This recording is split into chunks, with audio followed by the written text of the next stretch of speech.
নমস্কার বন্ধুরা, শান্তনু স্টাডিতে আপনাদের স্বাগতম। আজকে আমরা জানাবো ডাব্লিউপি কনস্টেবল ফাইনাল রেজাল্ট ও ক্যাটাগরি ওয়াইজ কাট অফ। পুরো ভিডিওটা শেষ পর্যন্ত দেখবেন। ভিডিওটা ভালো লাগলে একটা লাইক করে চ্যানেলটি সাবস্ক্রাইব করে পাশে থাকা বেল আইকনটি অন করে রাখুন। এবার তো 20 ফেব্রুয়ারি আগে তোমরা রেজাল্ট 100% পেয়ে যাবে এবং যে রেজাল্ট প্রকাশিত হওয়ার আগেই তোমাদের ভিডিও করে জানিয়ে দেবো। তোমরা এখানে দেখতে পাচ্ছ যে আমি WP constable 2024 expected cut off দিয়েছিলাম, যেটা আছে পিএমটিপিটি যে রেজাল্টে বেরিয়েছিল সেই রেজাল্টের। তো আমি এখানে ইউআর ক্যাটাগরি যে কাট অফ রেখেছিলাম সেটা হচ্ছে 46 থেকে 48-এর মধ্যে রেখেছিলাম এবং হচ্ছে ওবিসি বি এ রেখেছিলাম হচ্ছে 41 থেকে 43 এবং ওবিসি এও সেম রেখেছিলাম এবং এসসি ক্যাটাগরি আমি 38 থেকে 40 দিয়েছিলাম এবং এসটি যে ক্যাটাগরি সে ক্যাটাগরি আমি 30 থেকে 32 নাম্বার রেখেছিলাম। তো যাই হোক, এখানে যে অফিসিয়াল কাট অফটা পাবলিশ হয়েছিল সেখানে দেখতে পাচ্ছ আমাদের ইউআর ক্যাটাগরি কাট অফ গেছে 48 50, তো 48, তো আমি এখানে 46 থেকে 48 দিয়েছিলাম, তোমরা দেখতেই পাচ্ছ। তো যাই হোক, কাট অফটা আমার মোটামুটি অনুমানটা যে করেছিলাম অনুমানটা ঠিক ছিল। এবং তারপরে ইডাব্লিউএস ক্যাটাগরি 28 কী ছিল, ইডাব্লিউএস ক্যাটাগরি শিডিউল কাস্টের কাট অফ গিয়েছে হচ্ছে 39.25। তো এখানে আমি যে কাট অফটা রেখেছিলাম 38 থেকে 40, দেখতে পাচ্ছি 38 থেকে 40। এবং তারপরে আমাদের আছে হচ্ছে শিডিউল ট্রাইব 32.50 গেছে। তো আমরা দেখতে পাচ্ছ যে শিডিউল ট্রাইব হচ্ছে 30 থেকে 32 রেখেছিলাম। তো যাই হোক, এরপর আমাদের ওবিসি এ এবং ওবিসি বি। তো আমি এখানে ওবিসি এ এবং ওবিসি বি দেখে নেবো দুটো একসাথেই। ওবিসি এ হচ্ছে 41.50 এবং ওবিসি বি হচ্ছে 41.25। তো যাই হোক, আমি এখানে ওবিসি এ এবং বি এ রেখেছিলাম, তোমরা দেখতে হবে ওবিসি এ এবং বি আমি রেখেছিলাম 41 থেকে 43। তো যাই হোক, যতগুলো কাট অফ দেখেছো, তো আমি যে কাট অফটা রেঞ্জটা রেখেছিলাম 2 নম্বরে, সেই 2 নম্বর রেঞ্জের মধ্যেই আছে।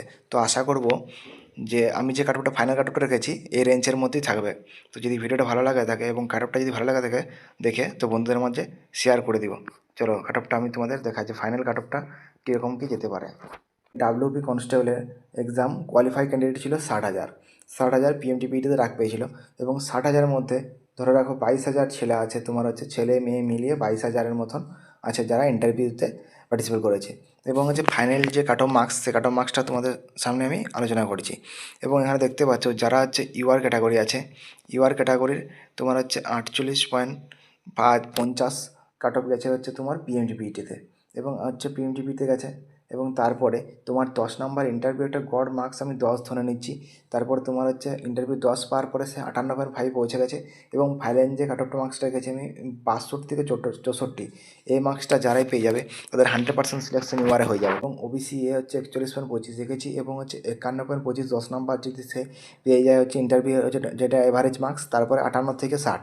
তো এটা সেম প্রসেস, এটা যেটা পিএমটিপি যে কাট অফ গিয়েছিল হচ্ছে এবং ওবিসি এ এবং ওবিসি বি হচ্ছে 41.50 গেছে। 10 নাম্বার পেয়ে হচ্ছে 51.50-এ পৌঁছে যাবে এবং ফাইনাল কাট অফ 58 থেকে 60। এই দুটার যে কাট অফ প্রায় সেমই থাকবে, 2 পয়েন্টের হেরফের থাকবে। এবং হচ্ছে এসসি যে ক্যাটাগরি, এসসি ক্যাটাগরি হচ্ছে 39.25 গিয়েছে কাট অফ হচ্ছে পিএমটিপিটিতে এবং তারপর 10 নাম্বার ইন্টারভিউ অ্যাভারেজ ধরলে 49.25-এ প্রায় সবাই পৌঁছে যাবে। এবং তারপরে হচ্ছে যে যাদের মার্কস হচ্ছে 54 থেকে 56 নম্বরের মধ্যে হয়ে যাবে ইন্টারভিউ নিয়ে, তারা 100% এসসিতে সিলেকশন পেয়ে যাবে, কোনো চিন্তা নেই। এবং যারা এসটি ক্যাটাগরির মধ্যে আছে 32.5 মার্কস তো পিএমটিপিতে রাখ পেয়েছে এবং 10 নম্বর পেয়ে 42.5 হয়ে যাবে। এবং তারপর তাদের যাদের মার্কস ইন্টারভিউ নিয়ে 46 থেকে 48 নাম্বারের মধ্যে চলে আসবে, তাদের সিলেকশন 100% হয়ে যাবে। এবং ইডাব্লিউএস ক্যাটাগরি, তো তোমরা এখানে ইডাব্লিউএস ক্যাটাগরি হচ্ছে যাদের মার্কস হচ্ছে, ইডাব্লিউএস ক্যাটাগরি হচ্ছে যেটা হচ্ছে 28 মার্কস গিয়েছিল পিএমজিপিতে কাট অফ এবং 10 নাম্বার ইন্টারভিউতে হলে 38 হচ্ছে মার্কস হয়ে যাবে সবাইকারই। ইডাব্লিউএসের 90% ছেলের হচ্ছে 99% ছেলের হচ্ছে 38 মার্কস হয়ে যাবে ইন্টারভিউতে পরে ইডাব্লিউএসের। এবং তারপরে 45 থেকে 48-এর মধ্যে যাদের আছে তাদের সিলেকশন হয়ে যাওয়ার চান্স খুবই থাকবে ইডাব্লিউএসে। ঠিক আছে, তো আজকের ভিডিওটা এ পর্যন্তই। যদি ভিডিওটা ভালো লাগে থাকে তো চ্যানেলটা সাবস্ক্রাইব করে পাশে থাকা বেল আইকনটা নোটিফিকেশন অন করো।